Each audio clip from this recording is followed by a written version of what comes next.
Olá, estamos de volta com o nosso assunto sobre mitologia. Esse é o nosso 8º encontro de uma série de 10. Meu nome é Elizabeth Sartori, sou psicanalista formada pela SBPI e analista junguiana. Nós estamos falando então sobre os mitos femininos, né? E hoje, para, vamos dizer assim, finalizar as principais entidades femininas que nós colocamos até agora, nós vamos falar de Afrodite. Ok? Bom, os gregos, eles não tinham meios de comunicação em massa, né? Então não tinha como colocar isso. Não é que nem hoje que a gente tem a televisão, internet e tantas outras maneiras de abarcar uma população maior para passar uma mensagem. Eles não tinham isso. E por isso, eles tinham um conceito sobre Afrodite bem diferente do que a gente tem hoje em dia, né? Eles tinham Afrodite como como se fosse um ser com uma sensualidade sagrada, né? Aquela mulher que inspirava o homem, aquela mulher que iniciava o homem, aquela mulher que podia fazer um homem se movimentar na sua vida. Ok? Bom, mas hoje em dia, quando nós nos deparamos então com uma mulher Afrodite, que é essa mulher sensual, essa mulher que chama a atenção, que tem um certo magnetismo, nós questionamos, né? Tem pessoas que falam assim, ela é muito dada, ela é muito...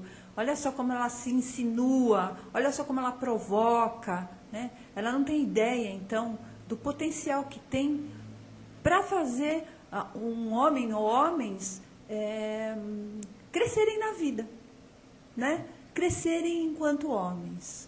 Essa é uma ideia que já tinha há algum tempo atrás, que os gregos chamavam de hetera. Hetera era aquela mulher que tinha um conceito vamos dizer, um conteúdo filosófico. É a mulher que sabia sobre as artes, sobre a filosofia, como as geishas, né, para os japoneses. Então, essas mulheres, elas tinham... elas conheciam profundamente o sentimento do homem.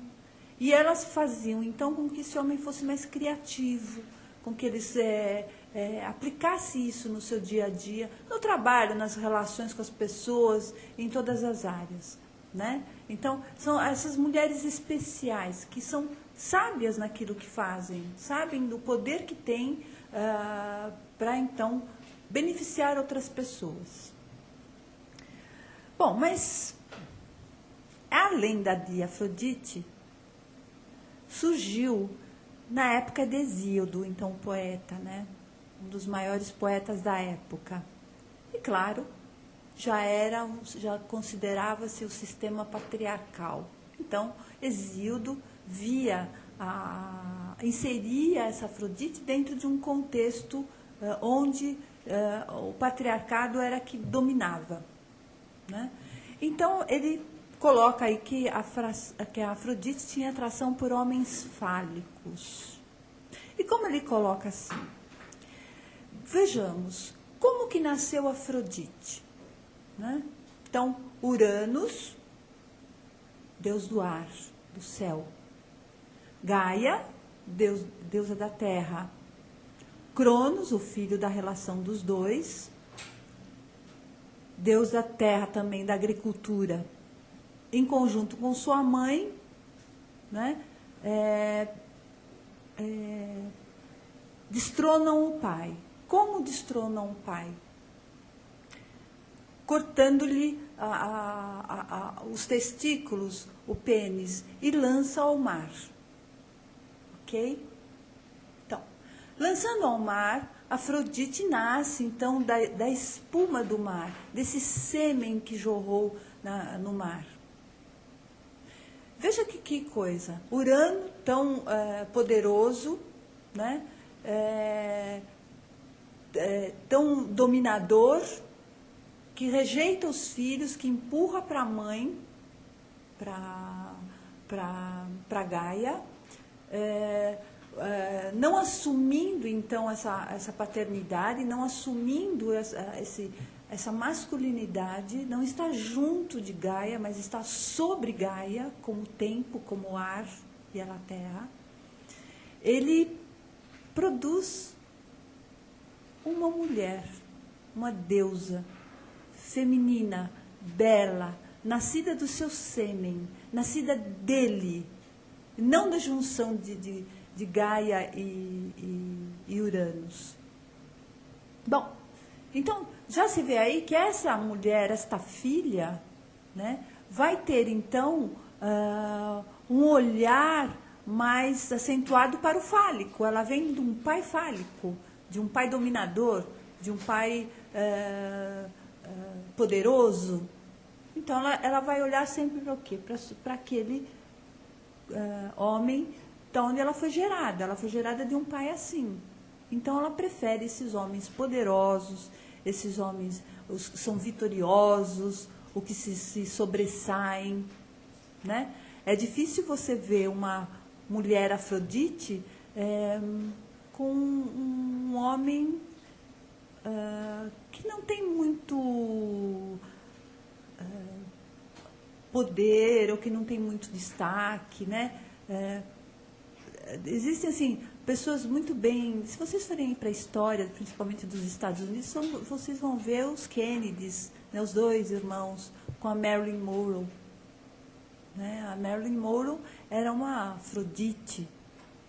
E ela, então, vem a tirar a sua própria vida por não compreender esse papel dela de sedutora, de uma mulher bonita, de uma mulher que poderia ter muito mais se tivesse se entendido. Né? Mas esses homens poderosos precisavam dessa mulher, ele, o John Kennedy e o irmão dele também. O irmão dele também, pelo que me consta, teve um relacionamento com a Marilyn. Né? Bom, mas se a gente parar para pensar aqui e for analisar, nós vamos ver assim que Urano, ar, Gaia, terra, né? Urano, então, é decepado e seus genitais são lançados na água. Então, nós temos 3 elementos: terra, ar e água. Falta o quarto. Quem é o quarto? Afrodite, é o fogo, não é? Então, forma aí a quaternidade, ok?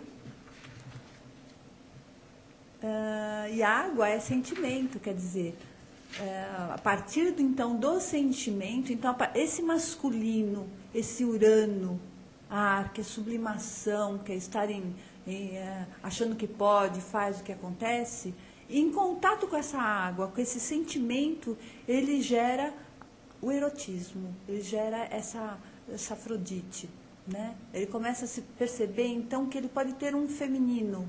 E pode existir um feminino aí por trás, né? Alguém que erotiza. Porque este, no fim, é o papel da mulher, erotizar. E erotizar aqui não é um sentido só sexual, mas é no sentido de promover a vida, de lançar essa energia que faz acontecer no trabalho, na casa, na relação social, no dia a dia, na fala, na comunicação, não importa. É realizar algo. Né? É essa energia que faz a gente se movimentar. Esse é um eros, erotismo. E Afrodite tem seu filho, que se chama Eros. Algumas lendas dizem que Eros já veio no começo dos tempos. Então, com Urano, Eros é que deu todo esse movimento para que aparecesse Uranus, Gaia. Mas também outras lendas dizem que ele é filho de Afrodite. Né? É como se ele fosse vamos dizer assim, um instrumento para Afrodite também atingir outras pessoas, outros deuses, para lançar, vamos dizer assim, promover a conjunção das pessoas. Até com algumas sacanagens, né? Flecha um e o outro não quer e fica uma bagunça só, não é? Muito bem.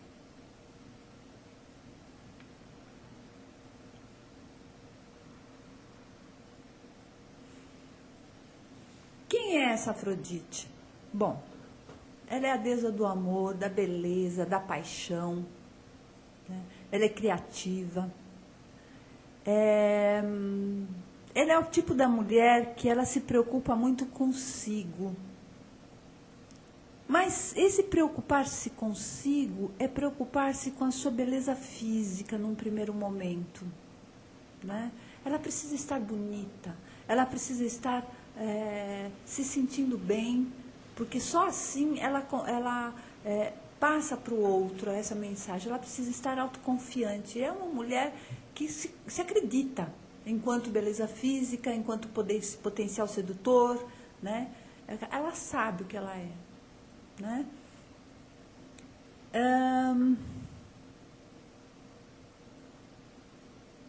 E aí, com isso, ela atrai as outras pessoas, atrai principalmente o sexo oposto, porque eles veem nela a beleza que eles têm ou gostariam de ter. Ela faz essa compensação daquilo que eles podem não ter, ou daquilo que eles não estão enxergando que têm, né?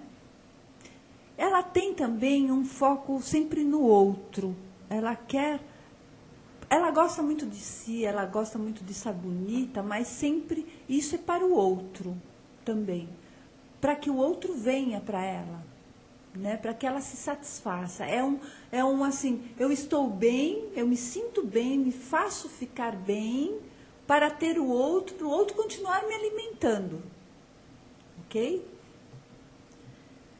E como eu disse, ela é uma musa inspiradora, né? Ela é a pessoa que se um homem estiver ao lado dela e ela souber disso, que ela é uma musa inspiradora, ela pode fazer com que, de repente, o trabalho que esse homem está desenvolvendo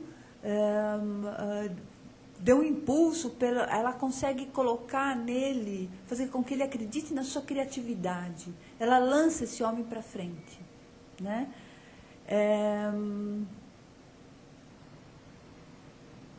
E ela tem um kit de beleza, né, que fala a deusa Afrodite tem um cinturão mágico. Ela usa colares de pérola, né? E ela sempre está com uma roupa maravilhosa no corpo, né? Ela sente que isso faz bem para ela, ok? Os seus animais preferidos são a pomba, a tartaruga, a concha, o delfim. E as plantas, a rosa, o mirto, a macieira, né? Bom, mas ela também pode ser extremamente vingadora e colérica, né? Se as pessoas não a reverenciarem. Parem para pensar em alguma mulher Afrodite agora, tentando enxergar uma mulher sedutora, charmosa, aquela que dá aquele olhar assim mais, né, de canto. E perceba se em algum momento ela foi confrontada, ela não foi reverenciada, ela foi desprezada. Como é que essa mulher se comporta? A Afrodite aí na cólera, né?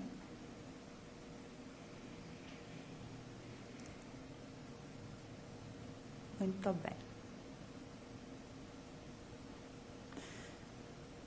Bom, e aí ela se casa com Hefestos. Vocês lembram do Hefestos? Aquele que era o filho de Hera, quando ele nasceu, ele já não era igual a todo mundo, Hera se revoltou porque ele não era perfeito, jogou Olimpo abaixo, e aí ele já ficou coxo, e aí ele foi as Tétis que o criaram, que o ensinaram a trabalhar com a forja. Lembram? Então, pois é. Ela casa com Hefestos. E olha que interessante. De novo, nós temos aí dois lados. Nós temos a beleza, o amor, né? E do outro lado nós temos, entre aspas, a feiura, a menos-valia, porque ela, aqui de um lado ela se sente poderosa, se sente a toda, e do outro lado o Hefestos que não se dá nenhum valor, é feio, é fechado, ele fica lá naquele mundo dele produzindo, ela não, ela se expande, ela é extrovertida, né? Existem sempre os dois lados. E se a gente pensar nisso, nós temos todos esses dois lados dentro da gente. Sempre temos o que a gente manifesta e aquilo que a gente é, né? Sempre tem algo aqui guardado, ok? E Hefestos, ele é o tipo da pessoa que, se a gente for olhar para um Hefesto hoje, a gente pode olhar assim, perceber nele que ele tem sentimentos passionais, é uma pessoa que se recolhe muito, não se acredita, mas é muito criativo, mas ele não dá valor àquilo que ele cria, porque ele acha que, por causa da sua aparência, por causa da sua condição de nascimento, por causa de como foi criado, ele não vale nada. Mas ele lança todo esse não vale nada para uma criação. E normalmente são artistas, pessoas que pegam para confeccionar alguma coisa, né? Eles sabem produzir, eles sabem colocar toda aquela beleza que eles têm dentro deles, mas que não põem para fora, a nível social, a nível de se entender, ele coloca no objeto, ele trabalha esse objeto. E Afrodite, para ele, é uma fonte de inspiração. Ele vê aquela mulher belíssima, eu sou casado com ela. E ela o inspira a criar mais. Então, é aí que ele começa a fazer mais e mais e mais e mais, na ânsia do quê? Na ânsia de mostrar para essa mulher ou para esse mundo de que ele pode fazer as coisas. Ele faz isso, mas ele não se valoriza, ele continua sendo um indivíduo recolhido, fechado, né? Não estou bem. Ele se sente mal amado, ele é ridicularizado, é introspectivo, ele se sente rejeitado. E todas as vezes que uma pessoa se sente desta maneira, ela de alguma forma manda então essa informação para o externo e é tratada desse modo. A não ser que pegue pela frente uma pessoa que compreenda essa situação, né? A gente pode ver, então, pode chamar esse tipo de pessoa como o bobão. Não é assim? O bobão. Porque não se enxerga. E ele tem sérios problemas de comunicação. Né? Ele não sabe se comunicar. E eu vou, daqui a pouquinho, ler uma passagem da história num triângulo amoroso, aí, Afrodite, Ares e Hefesto. E vocês vão ver como ele é bobão. Né?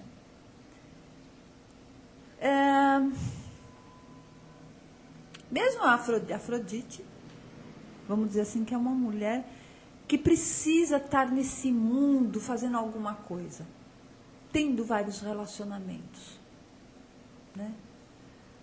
Essa Afrodite pura, sempre que nós falamos aqui, falaremos ainda, nós estamos falando de pessoas com a deusa ou o Deus totalmente integrado, não existe outra possibilidade, só aquela. Então, a deusa Afrodite, ela é uma pessoa que não se contenta só com o casamento, só com aquele. Ela precisa mais um, mas ela também tem suas paixões. E uma delas foi Ares. Se vocês lembram de Ares, Ares também é filho de Hera, não é? Deus da guerra. E olha, onde ela foi parar? Com os dois irmãos e que são filhos de Hera, né? O Deus da guerra, agressivo, impetuoso, que não se importa muito com os sentimentos dos outros, né? É aquela pessoa que, se a gente for ver um Ares aí, é aquela pessoa que é provocada na rua e não pensa duas vezes, já desce o braço. Né? Já parte para a agressividade também. Pessoas no trânsito, às vezes uma bobagem, uma fechadinha, uma buzinadinha, já a outra pessoa no carro já começa a gritar, já começa a espernear, xingar, falar palavrões, fazer sinais, né? É o Ares funcionando aí, na agressividade sem pensar, no impulso. Vai assim que funciona. É o encrenqueiro, né? É aquele que não tem medidas.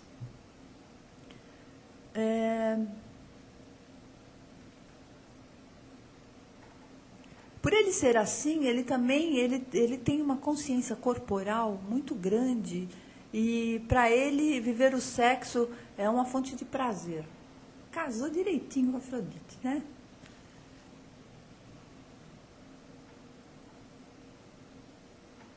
Muito bem. E é uma pessoa promíscua também, ele não tem muitos pudores, não. O negócio dele é satisfazer-se. Então, ele está com a Afrodite, está os dois muito bem, estão os dois se satisfazendo. Então, agora, eu vou ler essa passagem que aconteceu entre Hefestos, Afrodite e Ares.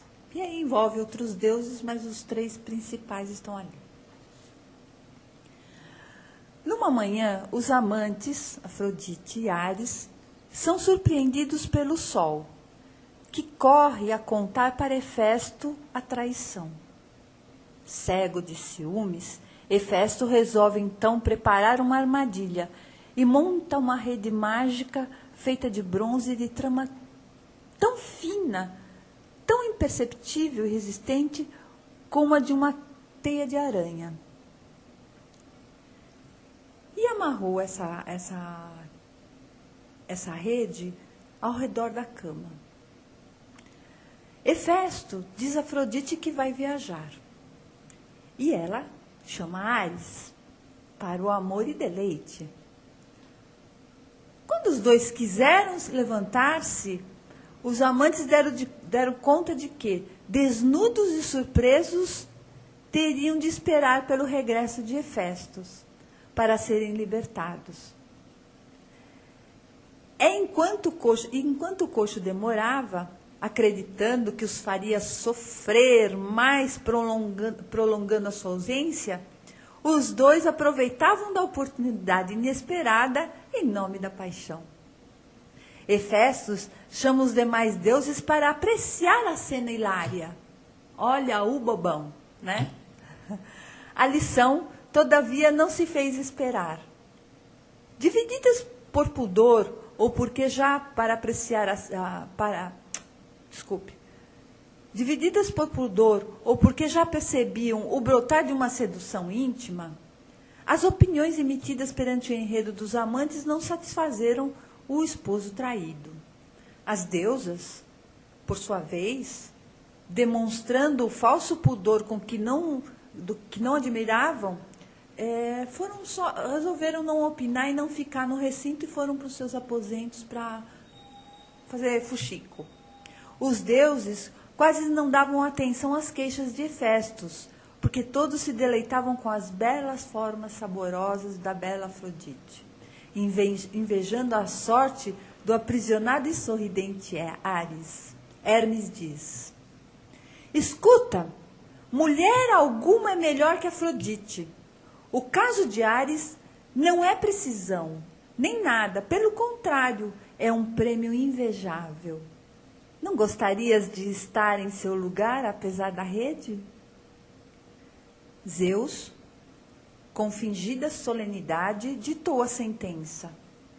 Não competia a ele, o pai dos céus, nem a nenhum dos deuses olímpicos ali presentes, intervir nos assuntos particulares de marido e mulher.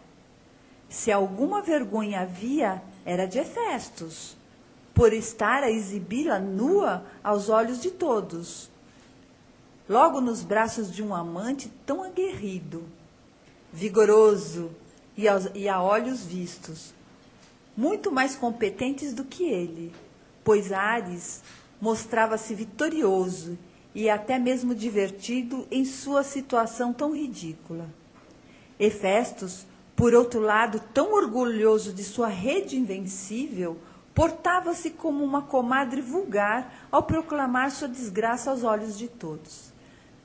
Ares é filho de Zeus e de Hera, sua última esposa. Não é? Só para lembrar. As situações mais dramáticas costumam coincidir frequentemente com as de maior ridículo. A partir da cena de Afrodite presa a Ares por uma rede, se desprendem numerosas aventuras da deusa e outros acontecimentos reveladores da natureza dos imortais. Para Ares, por exemplo, não representavam qualquer afronta as reclamações e insultos do esposo ofendido. Sendo ele o deus da guerra, ainda mais se divertia com seus acessos de raiva e, sem se dar ao trabalho de separar seu corpo de Afrodite, aproveitava a vulgaridade da ocasião para fanfarrear ou desafiar o infeliz Hefestos, passando-o por bobo. Já que os outros cuidados que prodigalizava sua infiel esposa certamente não eram dos mais honrosos. Parado em silêncio, de um dos lados da cama, Poseidon enamorou-se de Afrodite ao contemplá-la desnuda, mas faz o possível para que ninguém percebesse. Ardeu em desejo e estava disposto a pagar o preço para unir-se a ela. Senhor dos cavalos, deus do mar e dos terremotos, também conhecia os tremores imprevisíveis.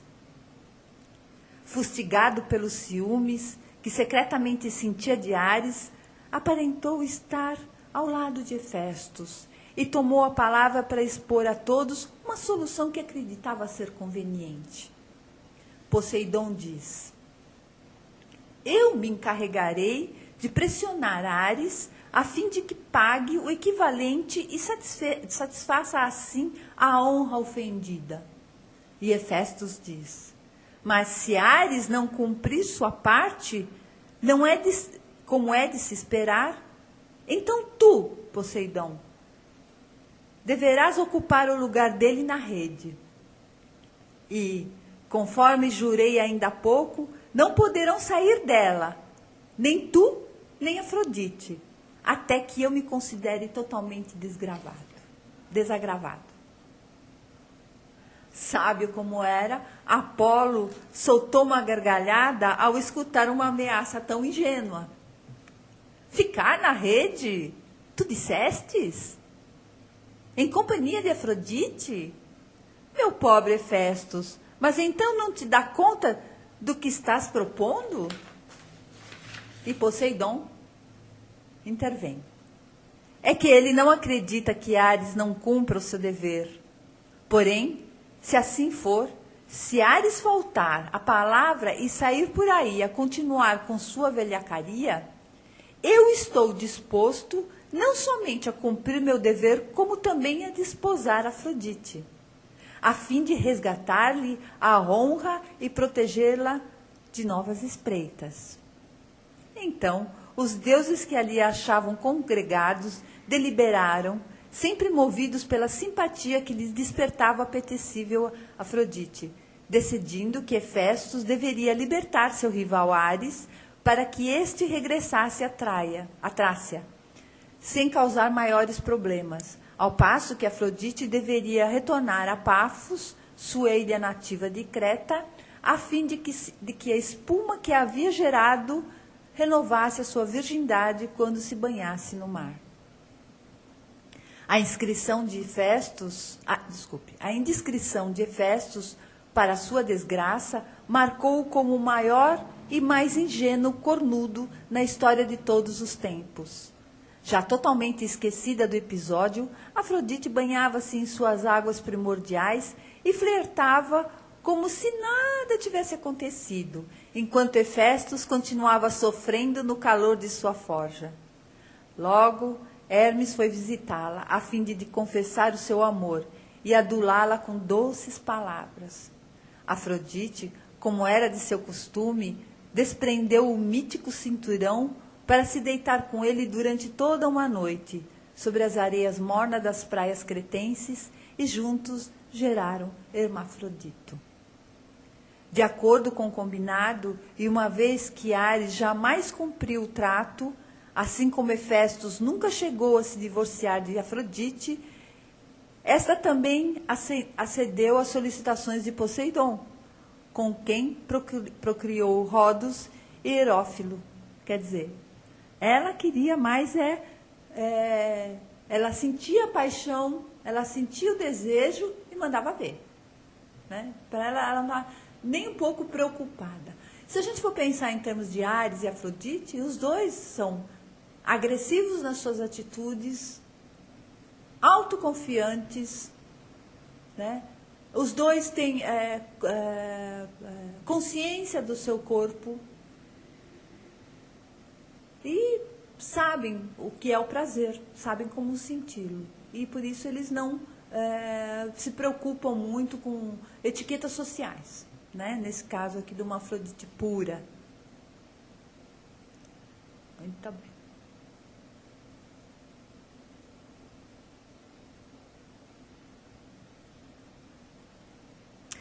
Bom, e Afrodite tem, então, seu filho Eros, né? E o Eros significa capacidade de relacionar-se, né? Ele é considerado na Grécia como, e em Roma como Cupido, vamos dizer assim, o maior dom concedido para a humanidade, né? Como eu disse há pouco, então ele é essa energia, ele é esse ato de, essa capacidade de relacionar-se, ele não há relacionamento entre pessoas, não há relacionamento entre uma pessoa e uma planta, entre uma pessoa e um animal, não há relacionamento. Esse contato, esse olhar, essa vontade, se não tiver um Eros junto, né? Se não for flechado no coração.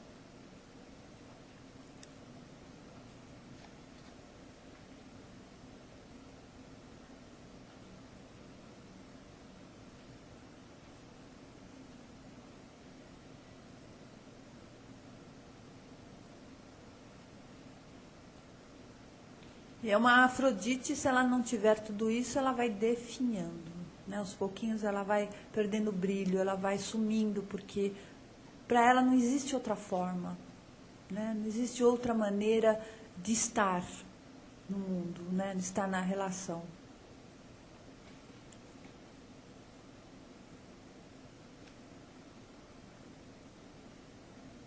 E essa Afrodite, ela pode ser, ela pode ser não, ela é normalmente muito oportunista. Seja nas relações amorosas, sociais, físicas, espirituais, não importa. Nisso tudo ela é oportunista, mas ela quer que a coisa aconteça com o coração. Ela quer que a entrega seja total, né? Mas ela é uma mulher também, como eu disse há pouco, que se ela for desprezada, ela se torna extremamente vingativa e má, né? Conta a história que a Mirra, então, uma jovem, e essa jovem foi muito arrogante com Afrodite. E a Afrodite não gostou disso e fez com que a Mirra se apaixonasse pelo pai. E durante 12 noites, essa filha procurou o pai como mulher. E só na 12ª noite o pai percebeu que era filha, né? E então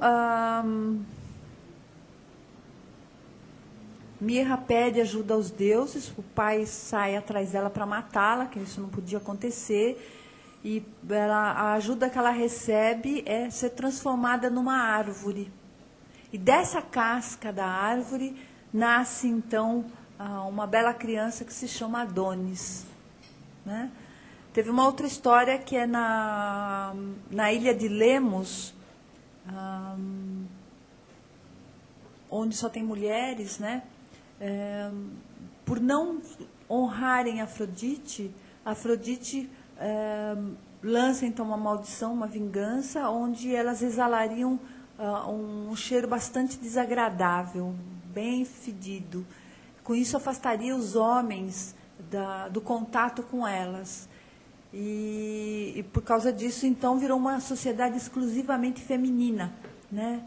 Porque homens ali, elas só conseguiram, então, procriar quando os argonautas desceram na ilha, porque antes disso acabou-se os homens, não tinha mais, porque elas exalavam um cheiro insuportável por causa da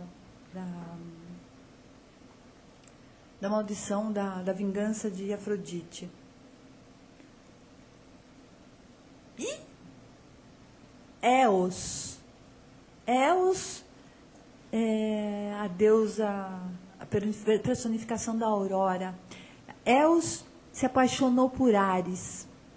Por Ares, olha só. E isso a Afrodite não permitiu de jeito nenhum. Então, o que fez? Fez com que ela se tornasse uma eterna apaixonada. Né? Ela passou a vida dela inteira se apaixonando por um, por outro, sem medida. E também tem as filhas de Cínera.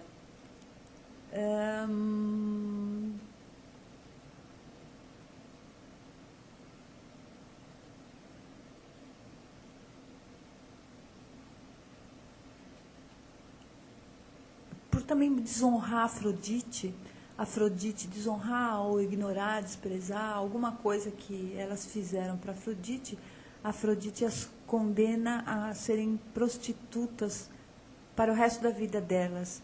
Então, sempre que passavam os estrangeiros por Chipre, onde elas viviam, elas se portavam como prostitutas. Era algo mais maior do que elas, não tinha como segurar isso. Né? Então, como é que a gente reconhece essa mulher Afrodite? Nós falamos da mulher adulta, vamos dizer assim, uma mulher já formada. Mas uma menina, nós podemos ver que ela já tem características de Afrodite quando ela começa a usar os sapatos altos da mãe, né? As roupas, né? Ela quer já ser adulta, ela fica com brincadeirinhas de desfilar, de se vestir, desfilar. Normalmente são esses modelos que já estão aí na mídia, desfilando, né?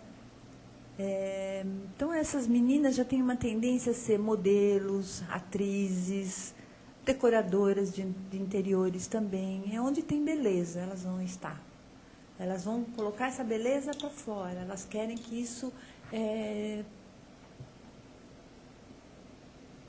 mostre para as pessoas o quanto também elas são belas. Como a Afrodite tem o Eros, que é a capacidade de relacionar-se, elas também deram boas repórteres, né? Ou entrevistadoras, porque elas estão lidando com o público, elas estão se relacionando. Essa menina, desde cedo, ela é muito engraçadinha, é a coquete, né? Ela já é precoce nas artes femininas, ela já tem aquele trejeitozinho, você percebe isso. E ela adora ser o centro das atenções e ser disputada. Além do que, ela também já meio que flerta com o pai. Se o pai não for, assim, todo durão, todo... ai, meu Deus, o que está acontecendo com a minha filha? Ele vai poder conduzir essa menina de uma maneira que ela desenvolva outras qualidades. De Atenas, de Hera, né? Que é aí meio que... vai depender muito da postura dele. Porque ela chega até a embaraçar os familiares por esse jeito dela de sedução nato que ela já tem. Né? Ela não tem consciência disso, mas ela já tem uma sedução nata. E ela assusta também com a sua curiosidade em relação ao corpo, aos órgãos sexuais. Ela faz umas perguntas que chocam a mãe nesse momento, né? Assim, surpreende. Quando ela começa a ficar um pouquinho mais velha, entrando na adolescência, já indo para a vida adulta, explode essa energia sexual que ela tem, dessa deusa, né? E aí, se ela for uma pessoa impulsiva, ela ela vai ser mal falada, vai ser mal vista, ela pode engravidar-se por não ser orientada, né? Ela vai ter um bom gosto, ela vai saber coordenar as cores, as roupas, ver os móveis, objetos, ela sabe como lidar com tudo isso, como ornamentar uma casa. E se ela também, além da gravidez indesejada, ela pode adquirir doenças sexualmente transmissíveis, porque ela está naquele impulso, naquela, né, pulsão sexual que vai e te toma, e ela nem se dá conta disso. E ela pode ter relacionamentos promíscuos. É o caso, por exemplo, de mulheres que se prostituem, né? Entram na vida, é aquilo que elas têm para oferecer, e elas entram nessa vida e se dão mal depois, né? Assuntos intelectuais não é muito a praia delas. Casamento também não faz muito gênero, né?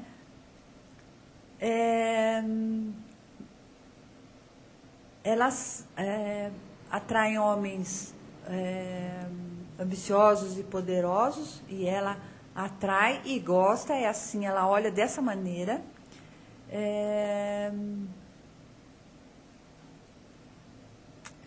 Mas ela pode amadurecer muito cedo por causa dessa impetuosidade delas, né? Então, de repente, ela estando com seus amigos da mesma idade, assim, elas não vão se sentir muito à vontade, porque vão achar esses meninos ou esses adolescentes imaturos, porque ela já vem com um monte de coisa, ela já vem com toda essa energia. Então, normalmente, ela pode se relacionar com homens bem mais velhos, até porque ela está nessa questão sexual bem mais madura do que os homens da idade dela, os garotos da idade dela. E ela aprende rapidamente as regras de um namoro. Fácil, fácil. Gosta muito da vida social, agitada, de fantasias. Para ela isso é o que há de melhor, o que ela pode, né, o que ela gosta. Muito bem, mas por causa de tudo isso, e se ela se der conta, em algum momento, receber energia de outra deusa, por exemplo, Atena ou Hera, ela vai perceber que ela vai entrar numa solidão intensa, porque ela vai perceber que não não realizou nada de concreto, né? Ela não se casou, ela não teve uma vida profissional mais sólida. Então, ela pode entrar aí num momento grande de depressão, de solidão. E, normalmente, ela é amante do outro, né? Então, ela é amante, então ela se restringe a ficar muito solitária também, ficar sempre a outra, não é fácil. E aí, então, ela usa o quê? O externo, a máscara para poder compensar. Aí ela vai para plástica, ou então ela vai comprar 1000 roupas, cada vez mais extravagantes, para poder compensar dessa solidão, dessa depressão, desse mal-estar que ela está sentindo. E ela, na sua convivência com as pessoas, vai ter à volta dela outras mulheres com muita inveja. E ela não consegue, muitas vezes ela não consegue entender por que isso. Por que eu fiz? Ela não sabe por que ela está angariando tantas antipatias, né? Agora, quando essa mulher entra na meia-idade, velhice, aí a coisa muda de figura. Se ela não se compreendeu, se ela não se percebeu enquanto uma pessoa que pode inspirar um homem, que pode inspirar uma sociedade, que pode fazer alguma coisa diferente, além do corpo, né, fora do corpo, não levando o corpo como consideração, essa mulher vai sofrer. né? Porque ela não vai se aceitar ou se olhar no espelho e ver que ela está com os peitos caídos, está mais flácida, arrugas no rosto, o cabelo já não está tão sedoso, aquela coisa toda, ela vai... Aí a coisa pega, ela vai ficar muito mal, ela vai se sentir uma pessoa aquém da sociedade, né? Na verdade, é aquém dela mesma. Então, tem um quadro na televisão humorístico que tem duas moças que ficam falando, uma delas está com plástica, que já não sabe mais o que fazer, é o tipo Afrodite revoltado, né? Que já não sabe mais o que fazer para ficar bonita, porque quer ser jovem, jovem, jovem. Não adianta. A idade vem chegando e existem outras belezas, né? Você precisa descobrir quais são.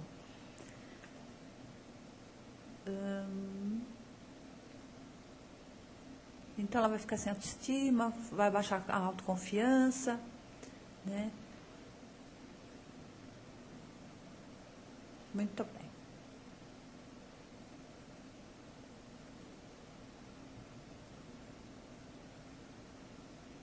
Essa mulher é o tipo da mulher que, para fazer alguma coisa, seja o que for, ela precisa se envolver emocionalmente, senão a coisa não acontece, né? Então, seja lá o que ela tiver que fazer, se ela não sentir, ela não faz, porque não vai ser natural para ela. E ela gosta muito de atividades bem criativas. É criativa, né? A Afrodite é muito criativa. Ela pode ser uma artista, uma terapeuta, uma redatora, uma mestra, não é?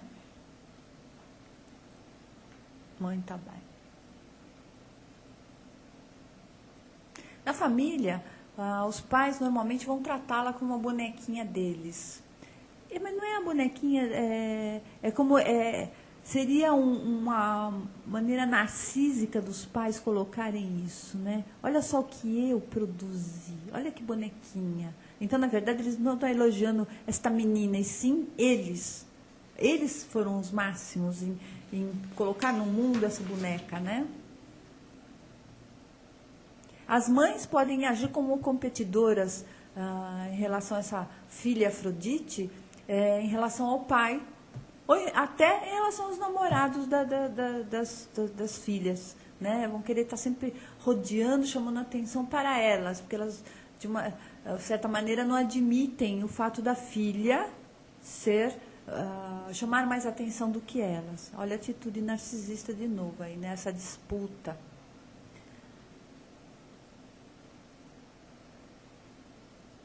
Mas o mais importante é a mãe, nesse momento, ensinar para a filha que a filha é bonita, que a filha chama atenção, mas que ela tem que desenvolver outros atributos, que a vida não é só essa beleza externa, ao físico, mas que ela tem outras coisas também, outros desenvolvimentos, que ela pode dar mais do que isso, né? Se a mãe souber identificar e mostrar para a filha esse ponto, a filha vai longe, né? Vai ser aquela mulher. Na relação com os homens, ela vive cercada pelos homens, né? Todos os homens ficam babando em volta delas. As suas amizades e namoros podem ser duradouros, né? Aliás, desculpa, podem não ser duradouros. Porque ela dá o que ela pode dar. Se ela não recebe em troca, eles vão perdendo brilho para elas. Ela já vai desestimulando, já vai saindo vai procurando outra pessoa que possa dar essa retribuição. Dar e receber. E ela gosta de homens criativos, complicados, mal-humorados ou emotivos. Para ela poder fazer todo o trabalho em volta deles, né, de sedução e tal.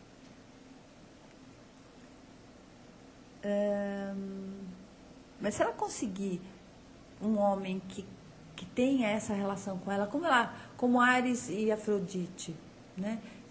Esse homem que entre eles consegue dar e receber em todos os níveis, é um casamento intenso, é uma relação assim, muito pro resto da vida, porque não tem outra igual, né? Os dois são no mesmo nível, vamos dizer assim, psíquico. E ela costuma atrair os machões, os aventureiros, os conquistadores, né? os Dom Juan da vida.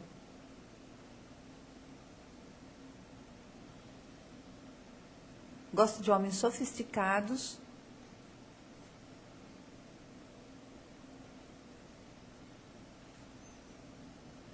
Muito bem.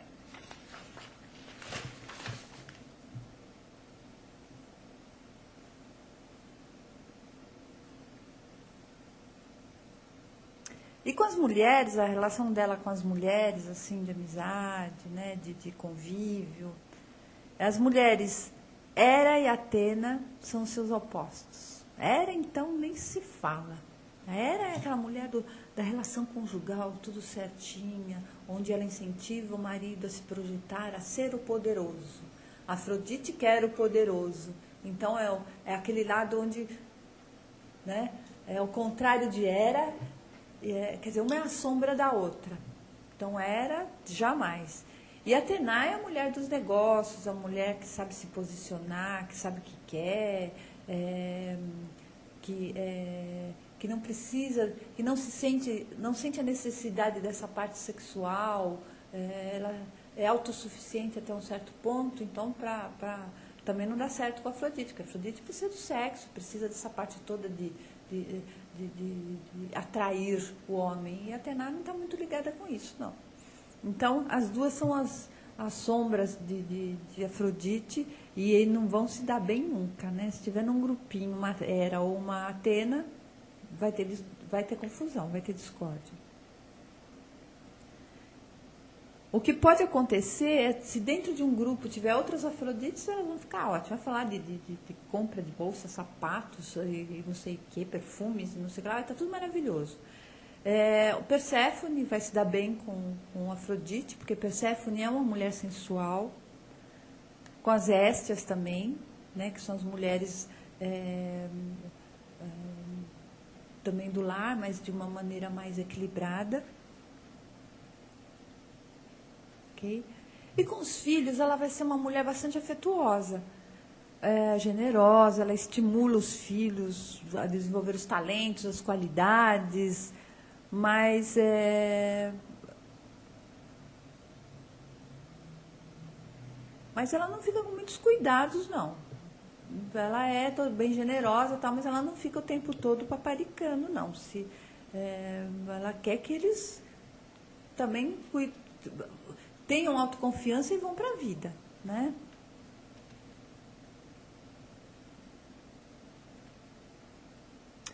Agora, se não tiver um relacionamento legal com o filho, provavelmente esse filho vai ter um comportamento depressivo muito acentuado.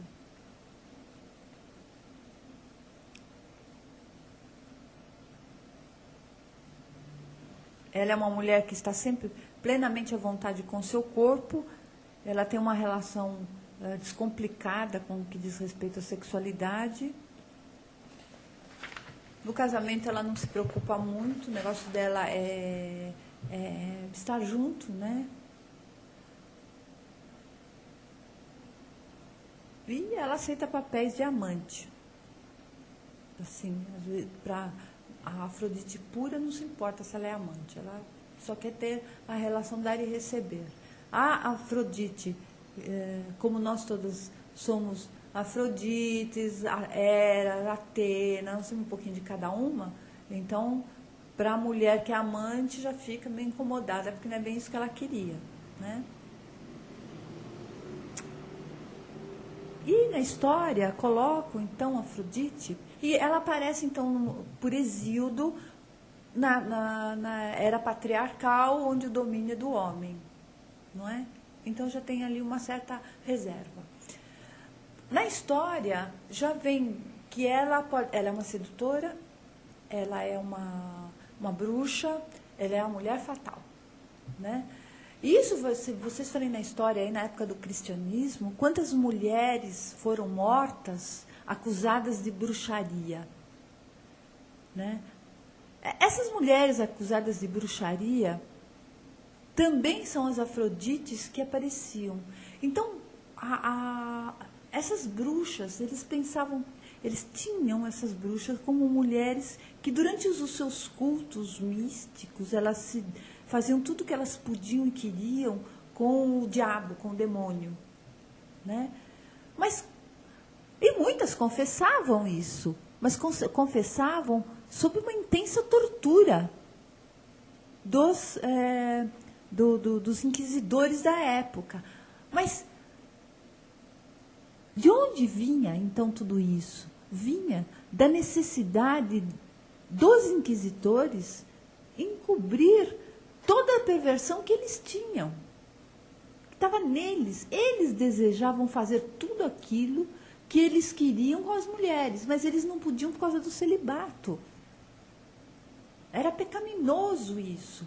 Então, por ser pecado, eles colocavam para dentro, colocavam uma postura de homem, vamos dizer assim, tementes a Deus, e forçavam aquelas mulheres que eram bonitas, sedutoras, por própria natureza, a confessarem algo que elas nem sabiam o que era, que elas estavam confessando. Eles forçavam a barra, iam colocando para elas o que elas tinham que confessar. E muitas mulheres nessa época morreram, tidas como feiticeiras ou bruxas, né, por conta dessa perversão dos inquisitores, que não podiam manifestar. No Corcunda de Notre Dame, nós vimos isso. Né? Esse filme mostra bem o inquisidor fazendo de tudo para que a moça seja queimada, porque ela não pode ser dele, ele não pode se casar. Isso leva, e eles fazem isso, as torturas são violentíssimas a nível físicos, eles usam instrumentos para mexer com os órgãos genitais, é uma coisa terrível. Segundo um relato que eu li, esse período foi tão intenso em barbaridade e em crueldade, até mais do que o tempo de Hitler. Imaginem, gente, o que pode ter acontecido nessa época, uma barbaridade. Para eles, a mulher era igual à terra, que significava sujeira, que significava sexo e, portanto, era pecado.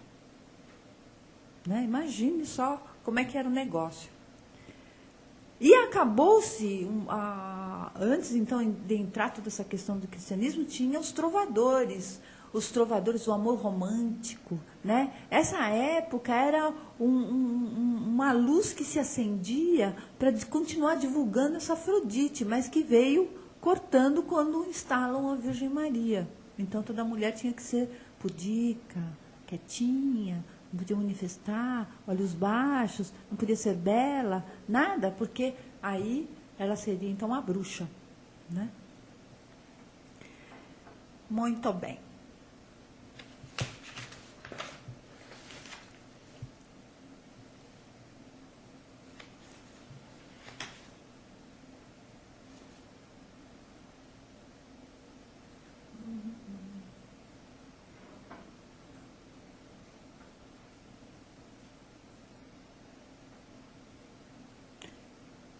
Então, Jung diz o seguinte: essa assimilação à simbologia geral cristã foi um golpe de morte ao culto à mulher, que era um broto que florescia no processo do aprimoramento da alma do homem. A sua alma, que se expressava na imagem da amante escolhida, perdeu a expressão individualizada quando foi traduzida em seu símbolo geral. Aí Freud vem para acabar com tudo isso, né, depois desse período cristão, e entra aí com a questão da sexualidade, aí, da teoria dele baseada no sexo, e começa a botar em questão tudo isso, que antes era tudo muito bem guardado. Né?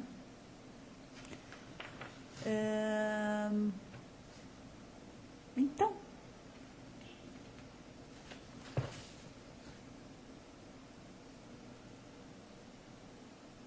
podemos dizer que essa mulher, então, é a deusa do coração,